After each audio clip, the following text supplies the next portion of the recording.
August reflects National Tradies Health Month. Well, both in Australia and abroad, I guess. It's not really relevant to location. However, with that in mind, I thought I'd bring on a relevant sponsor for the month of August. And I just want to clarify, the company that I've brought on here is not by any ways paying me. We're not in any affiliation or anything like that. I've just approached them and I said, listen, guys, being that it is this Tradies, I approached them and said, guys, it's Tradies National Health Month this year. We're going to be creating a lot of podcasts, a lot of content on health and well-being. And, I really believe in what you guys are doing. And I'd like to, give you guys a bit of promotion. And, of course, they were mad for that. So the company I'm talking about is Grip Gymnastics Strength Training. And I just want to talk a little bit about gymnastic strength training. It's a form of, it's a form of training that I've adopted over the last 5 months, and it's been pretty life-changing. I traditionally came from, I suppose, that CrossFit style training, high intensity style, where you go in there and you just absolutely smash yourself for 60 minutes and then you barely walk out of there. I realized that, in 5, 10, 15 years time, if I kept doing that sort of training, I probably wasn't going to be able to bend down and pick up the kids that I did not yet have. So it was time to change, and I realized that I wanted to do something that was going to help me improve my range of movement, improve my mobility and my flexibility. And also I wanted to be, in a scenario where I was doing activity that was injury preventative. So, I don't want to run the risk of going to the gym and injuring myself. I want to be able to train in a way that's going to, potentially stop me from injuring myself looking forward. So Grip Gymnastics Strength Training, they're based on the Northern Beaches, right near Warringah Mall.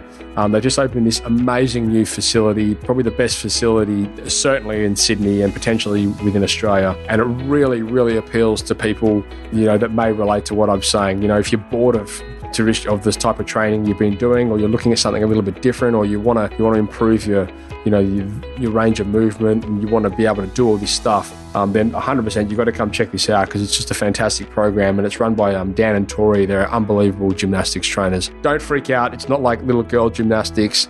It's actually made for adults, and it's a very highly researched program which comes out of the United States, and as affiliates, Dan and Tori basically represent that.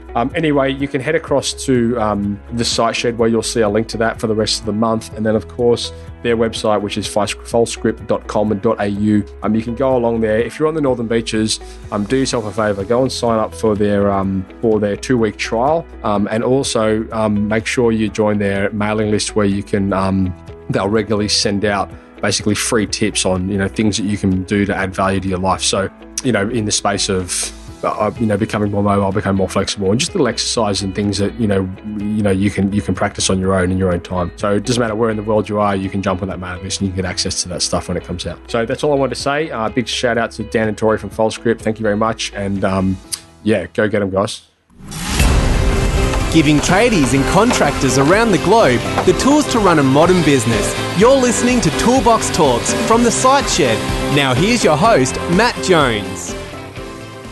Hello listeners, and welcome back to the Site Shed. My name is Matt Jones, and you are joined with us on the Keeping Healthy, Happy and Mobile series with Australian Physiotherapy Association. And we're talking, because all of this month, or all of the month of August, is it's Tradies National Health Month, and these guys have put together this fantastic initiative. And I've got Cris Massis on the phone once again, who joined us a couple of episodes back. He and David Hall have been joining us on this series, and you're tuning in today for the third and final episode. In the first episode, we were speaking about being fit for work, and in the second episode, we were talking about safety on the job, and today we're talking about general health and well-being. So, Cris, thank you very much for joining us back on the microphone.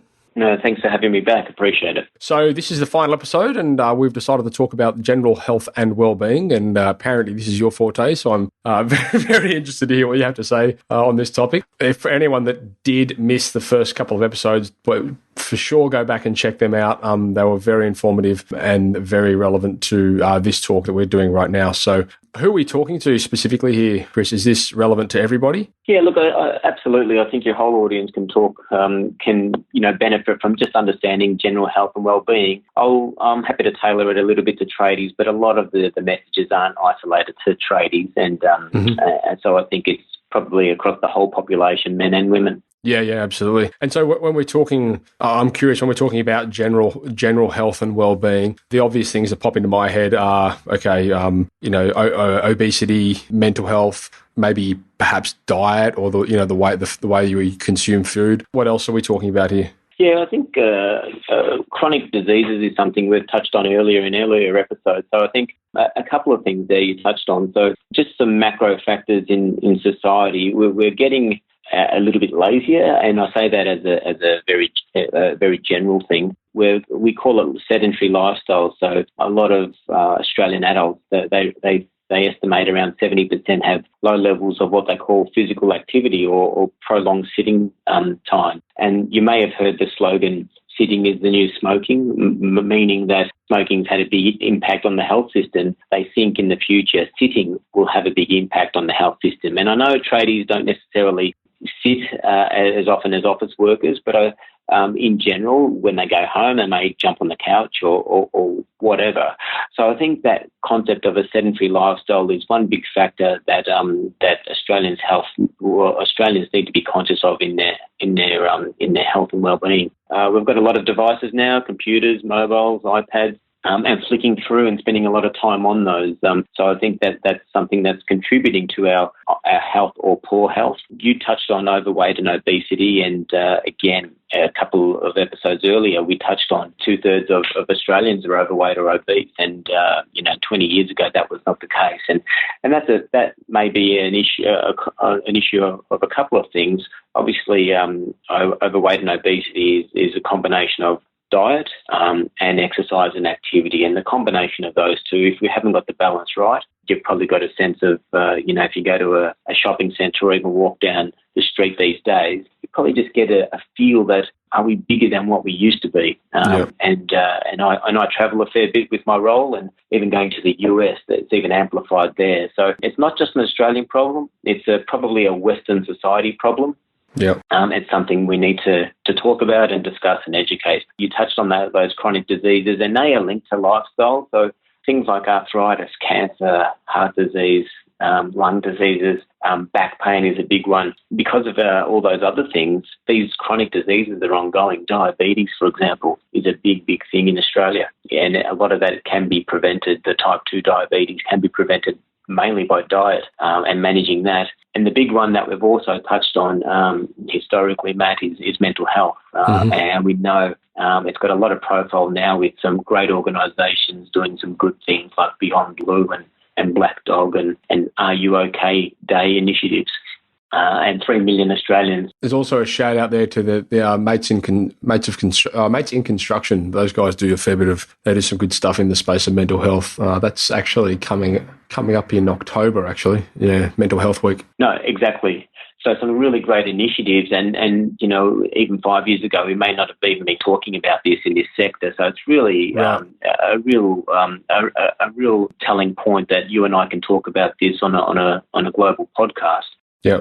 Which is good and educating. And we know, although tradies there's male and females, but we know men are less likely to talk about potential mental health issues than perhaps women are. I wonder, just maybe for the listeners out there, do you have any advice in the space of, I suppose, as a peer, how your role and what our roles and responsibilities could be, or how we could add value to some of our friends and colleagues that may be going through troubles that they obviously need help with, but they're maybe a little bit apprehensive to go looking for? Yeah, look, great question, and I'm at an age where a lot of my peers and friends are going through, whether it be financial issues, relationship issues, even career issues, understanding, was I meant to be at this point in my life? Was I still meant to be on the tools? Was I meant to, have my house paid off, or was I meant to have a big family? All those sort of things. So, look, my advice is, as a peer, is first of all the conversation, and not the invasive conversation, more around the how are you going? Just a general check-in as a colleague, as a friend. I think. When people keep things in, it tends to fester and to get worse, and the depression or anxiety can amplify in those areas. So I think the touch base and the connect, and particularly in Australia, coffee is very popular. Let's go out for a coffee or a drink or a beer or whatever it is. I think we have that culture in Australia where we can actually do something with a mate. So I think reaching out, listening is very important without judging. I think you can actually listen, not necessarily have the solutions, but sometimes people feel better just by getting things off their chest. Yeah. And I think now we do have the professional support networks where if you get a vibe or feel that this is out of your remit, if you like, or or the issues are far more significant, so it may be, abuse issues or whatever they are, there are professionals for that, and that's where you need to almost intervene and recommend a professional or a counsellor or a social worker to ensure that they get the right help that they need. But it is a spectrum. It can be, significant deep-seated issues, or there may be some, episodic issues that they might need some help through. But I think being there is part of the healing process. Yeah, okay. Because I would imagine that in many cases, people that are going through problems may feel a little bit more comfortable going to somebody they don't necessarily know on a personal level than, going to their friends or family to seek counsel on something like that. Is that often the case? Yeah, spot on. I think the detail and the crux of the issue may come out with the professional, but I think just the support, knowing that they have a connection or a sounding board if they need to with their either their close friendship or mate, is just as important as the detailing of the deep-seated issues that they may have. And so, putting you on the spot slightly, is there any resources or places that people that may need someone to talk to they can turn to? Yeah, look, I go to the big boys there. So we mentioned earlier Beyond Blue, Black Dog. I think you mentioned, was it Mason Construction? Yeah. There's a whole range of resources available on those institutions. So I think Googling any of those activities. There's also a lot of digital apps now that have things like stress management techniques, breathing, meditation, mindfulness apps. Yep. So there is a lot of digital support. So I think a first port of call would be those areas. But then you could also go to areas like the Psychological Society, where they have a listing of find a psychologist or a social worker or a counsellor. There's plenty of those listings and directories on those websites. Yeah, it's one of those things, isn't it? I know recently. I mean, I've sort of experienced it a lot. Those mindful apps and meditation was something that back when I was in the trades I would never have considered doing, let alone tell my mates I was doing. But yeah, and recently within the last couple of years we started doing a bit of meditation, and as a result that sort of led into yoga and then all these kind of things. And I was really amazed at actually how much more productive you can be as a result of doing things like meditation and doing things like practicing yoga. It actually really surprised me. No, again, I think you're spot on. It's as you mature and you sort of try different things and you question what you've been led to believe all those years. And I think that's where in your 20s and 30s and 40s you start to explore, look at alternatives. And I think things like mindfulness, meditation, yoga, breathing exercises, all those sort of things are really prevalent now because people are saying, well, the things you've taught me all those years ago aren't necessarily doing it for me. So people are exploring and looking at different ways. Even cooking, for example, some people use cooking as a bit of an outlet to say, yep, I'll put on a really nice barbecue, or I'll do a whole MasterChef 3-course meal. Yep. People get a lot of satisfaction out of that, and that's a key part of their stress management, and it goes back to people being very, very individual in their approach. Yeah, okay. For any of the listeners out there that are maybe considering or would like to maybe try meditation, there's actually an app which I have on my iPhone, which is called Headspace, and you can go check that out. They do a 10-day free trial, and basically over the space of 10 days, you can do some meditation techniques, which I actually found very, very, very useful. It was pretty cool. I'm not in any way affiliated with Mindspace, just for the record, but just thought I'd throw that in there. Okay, let's maybe make a bit of a segue now into, I suppose, probably one of, if not the biggest issue, which is diet. Now, I think you and I probably share a similar disliking in the word diet, because it kind of, in a way, alludes to shortcuts or a short-term solution, where in reality, diet should be not so much about what can I do today to look better tomorrow, but more about what can I do consistently to stay healthy forever. What's your experience with, diets within the trade? Yeah. Look, I hate the word diet because it does, to me, there's a connotation that you've got to be on this 14-day detox, lemon detox juice crap sort of thing. And you're going to, and then you know what, you might lose a couple of kilos or feel better, but then you pile it all on straight after the fact. So my philosophy behind this is all around how are you going to make incremental changes ongoing and long term. And so you can't you can't outrun a crap diet, if you like, or crap nutrition. So you mentioned earlier, I go to the gym or do some weights, and then I can have a bender every weekend. And sure, it sounds like it's balanced, but it will catch up with you. So look, my principles based on this is, I know you hear it all the time, but it's all about balance. So I think loosely, there's so much information now, whether it's on social media or on websites or even on TV, you're bombarded with messages. But I think we all know what generally good foods are. And so from a breakfast point of view, we know we should be having, whether it be proteins and vegetables, and lunchtime, same sort of thing. We know we don't fast food, processed foods, fatty foods, fried foods. We know they're not great. But again, that food pyramid that we always saw, you can have a little bit of those things now and again, but it's having more frequently and more often the better things, and that's the fruits, the vegetables, and the grains. So, I'm not here to say don't have a potato cake, and I have fish and chips with my family Friday night. We all do that. We all have a couple of drinks, but I guess the overarching message is just have a balance. Plenty of water, I think, and then the portion controls. We know that sometimes you get a parma at a pub and it looks like a whole chicken's been squashed on that plate. So it's how you control your portions and say, okay, well, a steak should be, whether it be a fist or a bit more, and, your parma shouldn't be the size of the plate. So controlling your portions, and then plenty of water, and then just managing your alcohol intake. And we know there's some evidence, whether it's conflicting or not, that, a bit of red wine and some alcohol is okay, but you don't want to be having 12 stubbies every night, and we know that. So it's just a matter of a bit of balance and moderating your intake of those things, that the pointy end of the pyramid.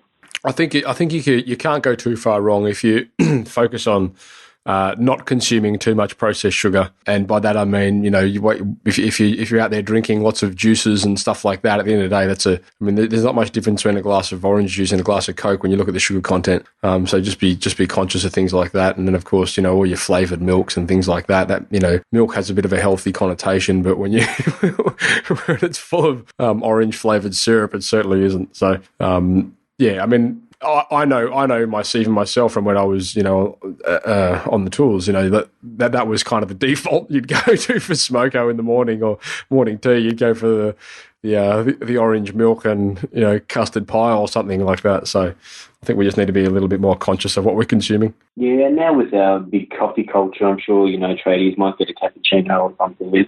And that's fine. A bit of coffee, maybe not too much milk, but enough milk to get you by. But just watch the adding of the caramel syrups or the adding of the sugar into the thing. Because if you're having 3, 4, 5 cups of coffee a day, which is probably not ideal anyway, maybe 2 or 3 is about right. If you're adding 2 sugars to those, that's 10 teaspoons of sugar just in your coffee. And then if you throw in a soft drink, and then you throw in some fruit, and your sugar content's actually exponentially growing. So one of the tasks that I recommend is just doing a stock take. It's not saying eliminate anything straight away, but just get an exercise book, or even on your phone, on your notes app.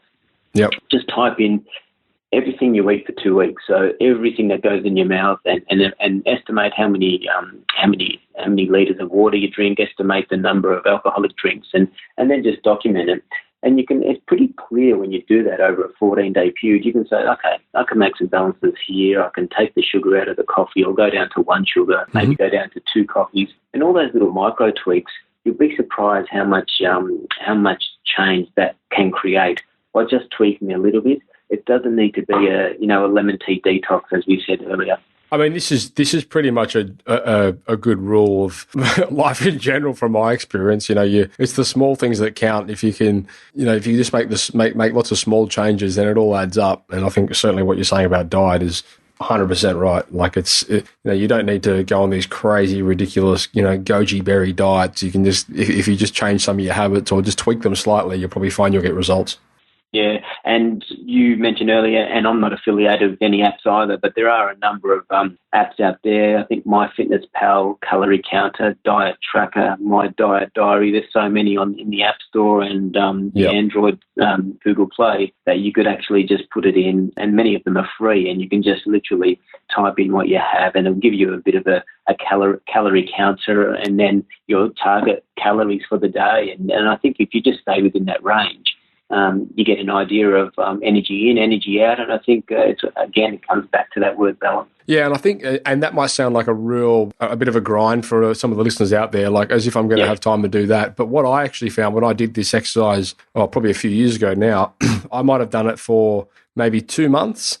And then after that, I didn't need to do it because I kind of knew what foods had what sort of calorie levels. So I was, without even filling in the app, I could kind of have a rough idea of where I needed to be and what I needed to do. So what I needed to eat. And, if I picked up an apple, I knew that it would be this much. If I picked up whatever it is, I kind of had a rough idea of the calories that would be going in. So it's not something you need to do for the rest of your life. But it's kind of an interesting exercise in the space of, if you do it for 2 months, you'll get a pretty good indication of what you're actually putting into your body. Yeah, it's almost addictive, and it's just being that circuit breaker. If you know deep down that your nutrition can be better, just try it, map it, and then as you said, you'll get more informed of, okay, I can have that muffin because I've had a pretty lean day, or maybe I shouldn't have dessert at dinner because I've had a big lunch, and you'll be able to manage day by day on those things, and still have your what you call cheat days, or your weekends where you'd have a nice dinner party with your friends and family. Yep. Chris, back in episode 1, we spoke about being fit for work, and we covered off on a lot of basically exercise-related things. I'd like to speak to you, I suppose, a little bit about exercise and the role exercise plays in, the general health and well-being realm. What's your experience with exercise?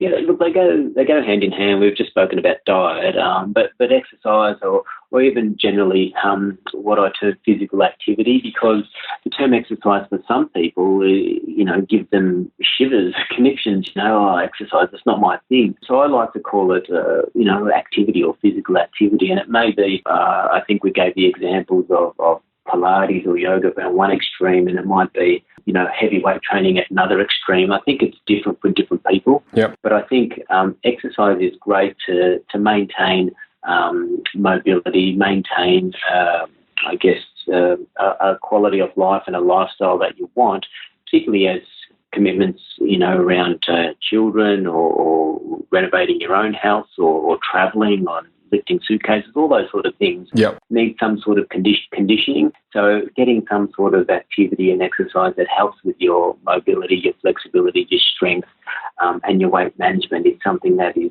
should go hand in hand with that nutrition diet piece, and also with that mindfulness and stuff that we spoke with earlier. I know a lot of the listeners out there will be sitting there thinking, you know what, I'm not going to do yoga and I'm not going to do Pilates. It's for chicks. And fair enough, I suppose. I would encourage you to go and check it out because it does have some pretty powerful, I suppose the effects it can have on you are pretty powerful. However, there are things that you can do that don't involve programs as well. I mean, even, perhaps going for a walk with the dog in the afternoon and maybe doing a few stretches in the park or something like that. Basically, anything is better than nothing, right? Yeah, that's a great line. We've got things like TheraBands now, where little stretchy bits of material where that can almost be a mini workout in itself, where you just tie it up to a door handle or something and you do some resistance work, and that's around stretching, exercising, keeping the muscles moving. The old if you don't move it, you'll lose it type thing. And I think people freak out because they think, I don't want to go to those gyms with all those meatheads or those cardio people on those treadmills running, 15 kilometres dripping everywhere or doing those ultra marathons. And it's not about that. It's actually understanding what you enjoy, because activity or exercise can actually be a good mental benefit as well. So getting in the fresh air or climbing up 1,000 steps, for example, or going hiking. Some people like, gardening and landscaping, it gives them a sense of achievement, and that's activity in itself. So I think, when you define it as exercise, people have this, is it an Olympic thing, or is it footy, is it cricket? But I think exercise is far greater considered when you talk about activities that actually stimulate your body. So are you breathing heavier? Are you moving your muscles? Are you stretching something to keep the body active and moving? I suppose if you look at, the way that the human body's been designed and evolved, I mean, we were designed to be out there doing activity. We're not meant to be sitting all day. We're meant to be, out there catching our food and hunting and gathering and foraging and doing all this kind of stuff, So it's only natural that you do get up off the couch and go out there and, go and do these things, get active again, start moving around. And you'll be amazed at the different areas of life that it will be affected by being active. I mean, you'll find you'll probably sleep better. You'll find you'll probably perform better at work. You'll have more energy throughout the day. You'll be able to bend down and pick the kids up and not put your back out. And you'll be able to walk around the block and not be completely out of breath and all these kind of things. It all comes as a result of doing what effectively we were meant to be doing anyway. Yeah, look, there's a really good report coming out of the US. I think it's sponsored by Michelle Obama, and really how we're designed to move. And it really tells of the journey, from 50 years ago where, kids used to play out in the playground, out in the street till the street lights came on, running around in the garden, climbing up trees, getting dirty.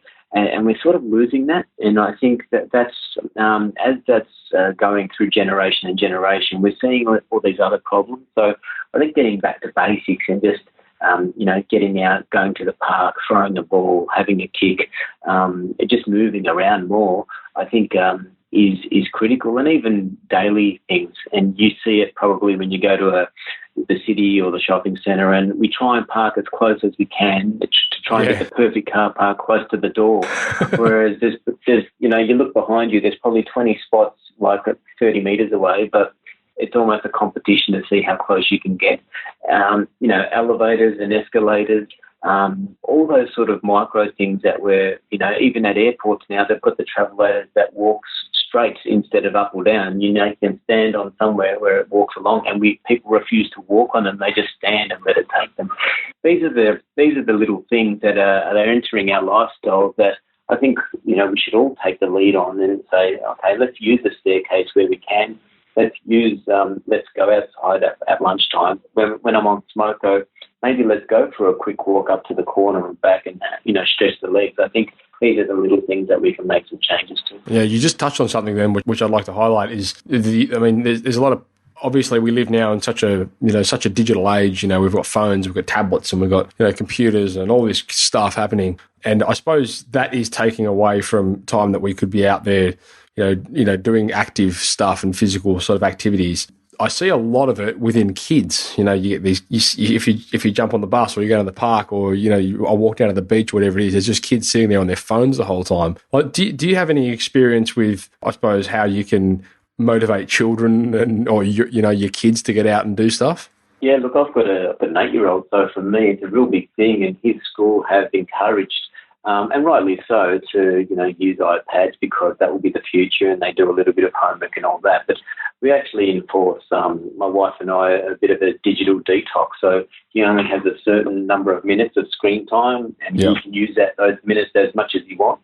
But once the minutes are up, it's done. He has to put it away, lock it away, and then he has to either go outside or do something else or play with his other toys, which is a bit more either mentally or physically stimulating. So again, we understand, we accept it's part of life, but it's how you manage that. And I see it on buses and trains where you see all the students with their necks and heads hunched over, and even our members in the Physiotherapy Association are seeing more and more head and neck issues, pain and treatment that are needed for adolescents with that sort of overuse, overhunching thing. So that's a real issue. So for me, it's around, particularly with kids, you need to be, not the overbearing parent, but I think you need to explain to the kids that everything is in balance, and so you can have a little bit of screen time, but you also need the opportunity to get outside, get your fresh air, get your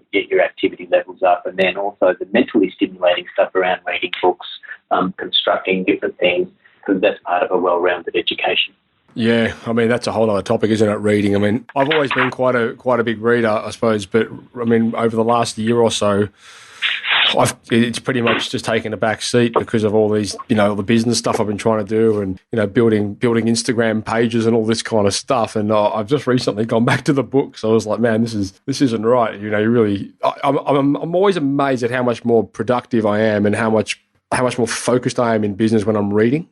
Yeah, look, I think, and we have so much rich content now. Well, we've got the internet at our fingertips. We've got, you can look up anything. When you're having an argument with your mate, you can actually say, I'll prove it to you, and just Google it or Wikipedia it, and it's there.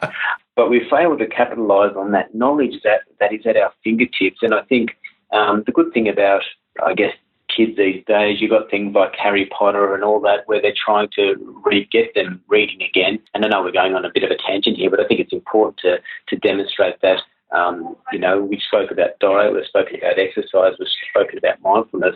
You can see how they're all interplaying with our own health and well-being. And going back to the topic of this, general health and well-being is not one thing. It's a combination of many things that we need to be mindful of. Yeah. All right, awesome. Well, look, we're getting close to wrapping up now. I'm conscious of your time, so we'll just maybe wrap up a few more things. I suppose I'd like to, in your opinion, looking from an implementation point of view for all the listeners out there, what are some things they can be doing now? What are some relevant, I suppose, things in the space of, meals or, maybe exercise or tools they might be able to get hold of or whatever? Yeah, so we've spoken about a couple of things and using technology to your advantage. So we've spoken about apps and counters and all those sort of things. So when your listeners get off the podcast, have a search in the different stores, Google Play and App Store, and just have a look and seeing what you need.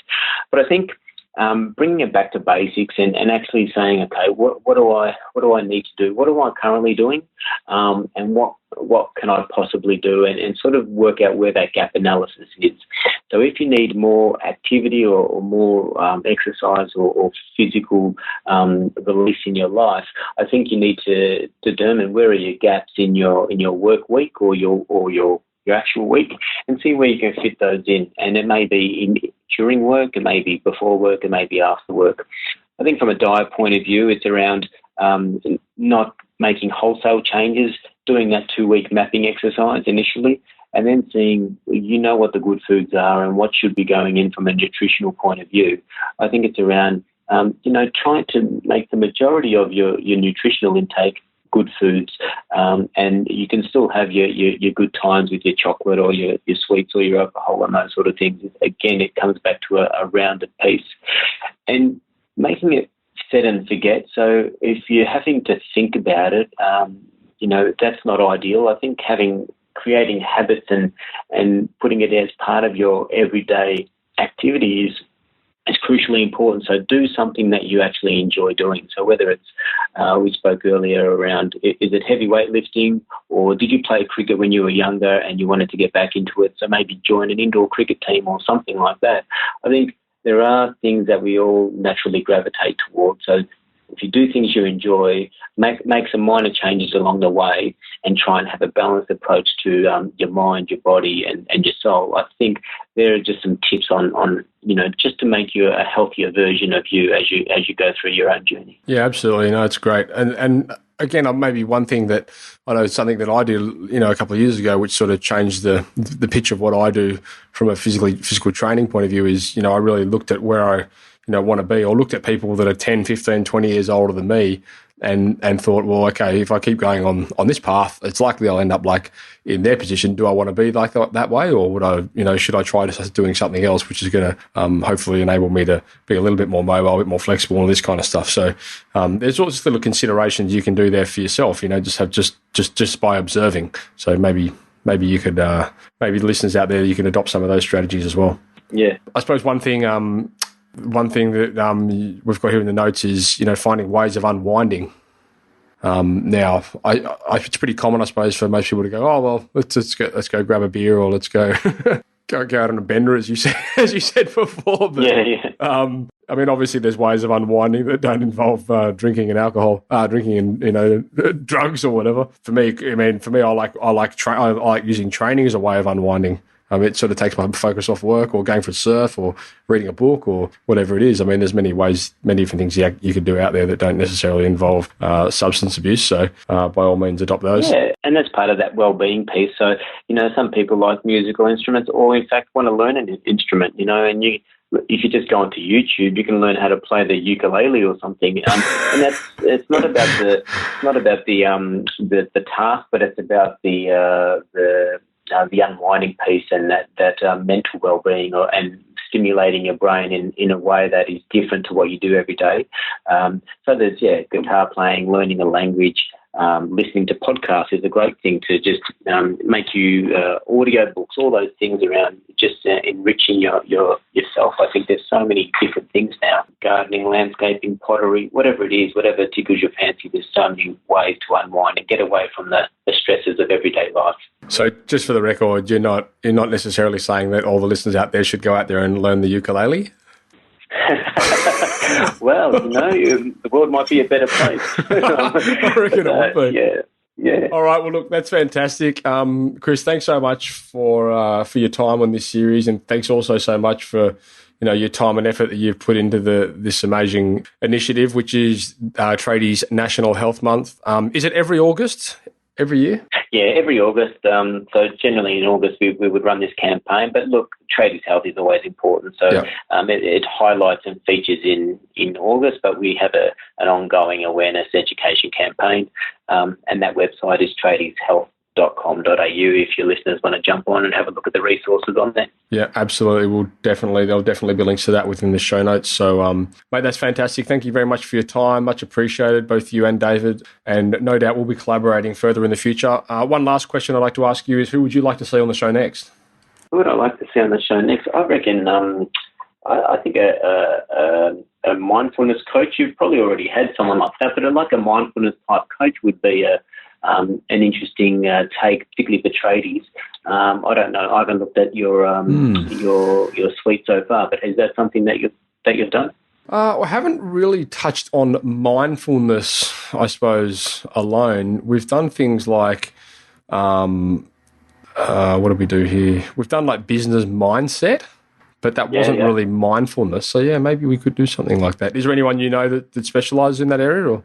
Oh, look, I'm sure I can find someone. I don't know anyone personally, but I think a mindfulness with the bent on better business performance is probably a good good link that we can look at. Yeah, excellent. That's great. All right, fantastic. Well, look, thanks again for your time. All the links will be in the show notes, listeners, so never fear. And look, we'll speak to you all again shortly.